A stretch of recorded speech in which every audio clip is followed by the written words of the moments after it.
Okay, so today I'm going to be carrying on with the alphabet tag series.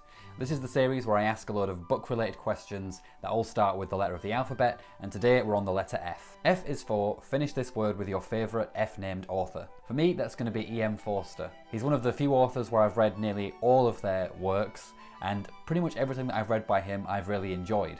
Some novels a lot more than others, but I've certainly never read a bad one. Morris is one of the best books I've ever read, and so is A Passage to India. I also really enjoyed Howard's End and A Room with a View. There are still some books of his that I haven't read, but I do want to get through them because it's quite nice once I've read a whole catalogue of someone's to then do a ranking video on it. So at some point I think I'll have to finish his books. As a rule, I don't really like social novels, so it's nice when one comes along, or a whole collection of them come along, where I actually do enjoy them a lot.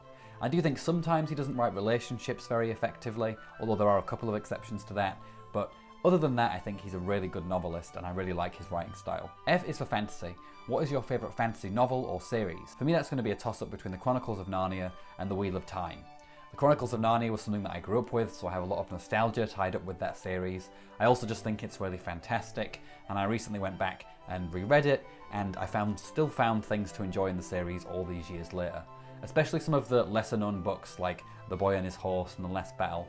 These were books that I didn't really appreciate when I was younger and sometimes would just skip, but on this read through I really enjoyed them, so that's definitely up there for me. The Wheel of Time was something that I first read as a teenager, but actually gave up on twice and only finished it for the first time last year, and now I'm doing another read through which hopefully I'll get through, but I think it's going to take me some time. It's a big series of 14 books plus a prequel, so it's quite heavy going, and the pacing in some places is very slow, and so it can be quite hard to get through.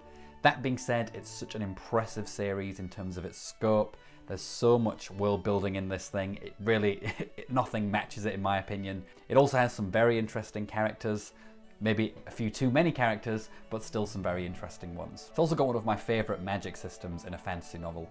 I really like the gendered system of magic and the interactions between these things, and then also the symbolism behind this idea of gender balance and all the rest of it. So I think it's a very good series and is definitely worth the massive investment in your time. F is for France. Who are your favourite French authors? I think when it comes to European literature, I might have read the most from France, so there's quite a few options to choose from here, but I think I'm going to have to go with Voltaire at the moment. Of all the French literature that I've read, in general, I think the French just do satire really well, and Voltaire is the epitome of this.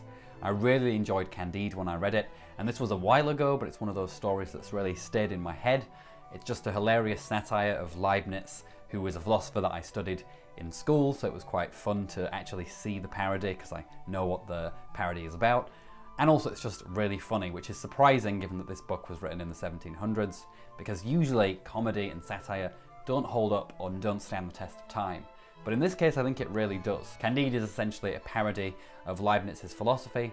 Leibniz was someone who believed that we live in the best possible world, and in Candide we have some characters who believe in this philosophy, despite the fact that terrible things consistently happen to them over and over and over again. They continue to believe in this ridiculous fantasy of theirs. F is for femininity. What is your favourite novel about femininity? I think with this one I might just recommend the whole of Angela Carter's body of work. However, I will not cheat and I will just pick one of her books, and for that I'll pick Wise Children. This was Carter's last novel, and it tells the story of two twin sisters who are part of a big theatrical, somewhat incestuous family, and it basically tells their entire life story from its beginnings to its end in a very discombobulated way. It's all told out of order, but it's a fantastic theatrical book about women and female relationships, and it's just a wonderful story. Although there is humour in all of Carter's work, sometimes her work can be quite dark and depressing, and the comedy is just there but not a big thing. Whereas I felt like in Wise Children there's just this constant sense of optimism and happiness, even when dark things do come to the surface, as they always do in Carter's books. The twins, I think they're called Dora and Cora, I want to say, are just a fantastic pair of characters. They're larger than life and they just bring the story to life as well. And that's also true of all the other characters that surround them in the story as well. I think because the novel focuses on these two women throughout the entire course of their lives, it really does centre on their relationship as sisters and also their relationships with their families, not just the women in their lives but also the men in their lives.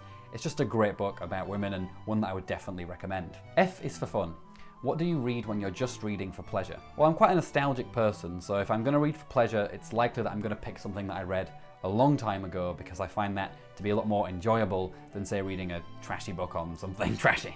Not to say there's anything wrong with trashy books, it's just I would prefer to just read something that I'm quite nostalgic for. The reason for this, I think, is because when you read a book that you haven't read, say, for 10, 15 years for the first time, it almost is like a window to going back into time.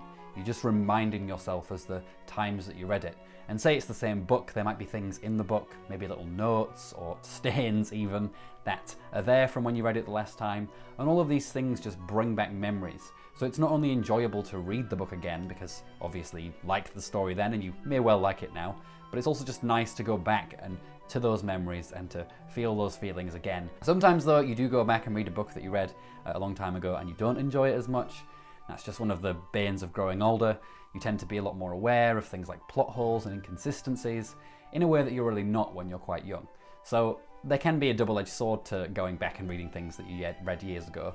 But in general, I really enjoy it, and again, as a nostalgic person, it's something that I like to do. F is for Forster. What is your favourite novel by E.M. Forster? Well, he is my favourite novelist whose name begins with F, but I didn't tell you which is my favourite book of his. And I think on this I'm going to have to pick two because I couldn't decide between them. On the one hand, there is Morris, which is a story about two men who fall in love with each other. Well, I guess there are three in the novel overall, but it focuses more on two of them. I really enjoyed this book, and I think of Forster's novels that centre on English society, and in particular the kind of middle-class oppression that people faced in his time period. This is probably the best one, and I think the reason for that is because he's now writing about two men, and I feel like Forster is better at doing a relationship between two men. Still not perfect, because he doesn't quite have the knack of writing convincing relationships all the time, but I think he does a bit of a better job here because he's writing something that he knows a little bit more about. That's not to say that an author can't write what they don't know, it's just to say that when they do write what they do know, they tend to do it a bit better. So Morris is going to be my favourite of his social novels. Another one that I really like though is A Passage to India. I read this book, I think it was 4 or 5 years ago now, but it's still a book that I think about every now and then, and one that I do want to read, and I'm sure I will get there eventually if I have time, because I really just loved this book. I think it has a great atmosphere, especially the early parts of the book with the character of Mrs. Moore, who comes to India to see her son who is living out there. And there are just some scenes with her where she's on her own and she's reflecting, or a scene with her when she meets a guy called Aziz and they have this sort of interesting friendship. There's also a scene with her where she's going home on a boat. It's a very dramatic scene that I won't spoil, but it's just got such an atmosphere to it that I can just still imagine it in my head all these years later. F is for film adaptation. What is your favourite film adaptation and what is your least favourite film adaptation? In terms of favourites, I want to pick something not that's better than the books, but that is just so good and the book is so good that I just can't decide between them, and I like them for maybe different reasons. And for this, I'm going to have to go with the film adaptation of Stephen King's Misery. Not only is Misery one of my favourite films, it's just such a perfect adaptation of the book. It takes away some of the gore and grisliness of the book, but what it gives away in that, it just amps up in terms of suspense and tension. Kathy Bates just gives an astounding performance, a crazy performance of Annie Wilkes, this woman who is obsessed with a novelist to the point of almost killing him. It's just over the top and campy, but not too over the top in a way. It works really well for the character, and it's just a terrifying film without feeling the need to go too far into the gore and all the rest. A lot of the fear comes from the suspense.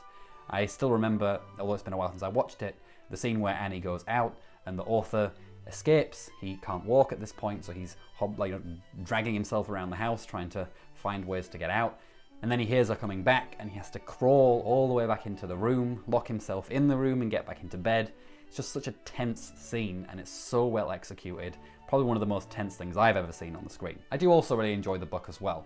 It's a bit more gory, as I said, than the TV adaptation, but I would say that the TV adaptation is more kind of suspenseful and thrilling than the book. The book can be dry in places, or at least I find it to be so. Not to say it's bad, I think they're both great and both worth reading in one case and watching in the other. Now in terms of worst, I'm going to go with a TV series to cheat a little bit, and I'm going to go with the Wheel of Time series that came out very recently. Personally, I think this was a terrible adaptation. I don't think it was very good at all. I think that they spent way too much money on big budget special effects and set pieces and not enough money on decent actors, decent script writers and decent directors. I think that they made changes that didn't make sense or made the story worse. I could go on and on about my dislike for this TV series, but I won't. Maybe I'll do a video on it at some point. But yeah, I really did not like the TV show. And this isn't because I'm some kind of traditionalist or purist about adaptations. The Hannibal TV series is one of my favourite adaptations, and that takes huge liberties with the source material. But what it does is it tells a compelling, interesting story with depth. Unfortunately, The Wheel of Time doesn't do that. It just tells a, basically a superhero film, but in a fantasy world. Which is fine if you like that kind of thing, but it's not my kind of thing, and certainly I expected a bit more from the series because, like I said earlier, The Wheel of Time has such depth and richness in its world building, in its characters, and in its themes, and I feel like these have just been kind of diluted or removed from the Wheel of Time TV series to the point where it doesn't really have all that much to say for it. That being said, I will keep watching the series because I do, there were bits of, the little glimmers, things that I liked, and I hope that as it goes, and it might find its feet and it might become quite interesting. So I'm not writing it off completely yet, but I do think it is a pretty bad adaptation of the book so far. F is for Finnish. What are your thoughts on authors who take forever to finish their books or series? Well, there are kind of two schools of thought here, and I'm somewhere in the middle of them. You have the school of thought that's like angry and shouting at these authors for not finishing their works and sending them death threats. Obviously that's a bit stupid. And then there are people who just say, well, it's their work, you should just wait. And I kind of agree with both, or in the sense, I agree with the frustration of waiting, decades before a new book comes out. But I also agree that at the end of the day, it's the author, and if it takes them a long time to write something, and so long as they give a good product at the end of the day, it's probably not so bad that you had to wait. That being said, I do find some sympathy with the frustration, in the sense that if you're going to write a series of books, you are kind of inviting people to invest time and emotional energy into your world that you've created. And so if you take forever to complete that, then obviously you're going to make people frustrated because they are now invested in the story that you're telling and they want to see it through to the end. So I think, to some extent I can empathise with that frustration, not to the extent of death threats, but just in the sense of, I'd like this to be finished because I am investing my time into this thing. That being said, I think the best thing to do, and it's something that my partner does, and I have thought about doing it, and I probably will at some point, is just don't start series until they're finished. That way it's complete, so you don't have that frustration.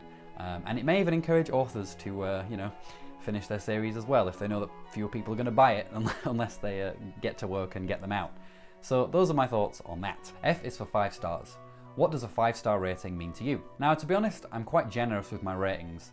I tend not to dislike things all that much when books that I read. Like, even things that I dislike, I'll tend to just give 3 or 2. Oh well, if I could dislike it, I'll probably give it 2 or 1. But in general, I don't dislike things. I tend to just like them. I think it's fine. I think the reason for that is that I always try to understand the book from the kind of point of view of what the author's going for. So if I was to read Twilight, which I have no interest in doing, I wouldn't try and assess it from my point of view, because it's not really a book that's targeted for me anyway. I try and assess it from what Stephanie Meyer is trying to do in that book, who her audience is, and see if, that makes it worth reading. And so even though I might still not give it a 5, I might give it like a 4 or a 3, because it's doing what it says on the tin, essentially. With a 5-star review, though, I am a bit more personal and will only give something a 5-star review if I do really passionately enjoy it. And for me, 5 stars means I loved this book, I would read it again and probably again and again in the future. So it's a book that's worth rereading over and over again over a lifetime.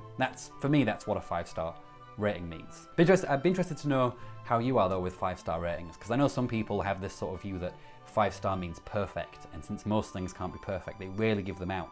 So are you one of those people, or do you have a different way of giving something or ranking things 5 stars? Let me know in the comments. F is for finale. Which books or series have the best finales and which have the worst? In thinking about the worst, I'm going to go with Anne Rice's Taltos from the Mayfair Witches series.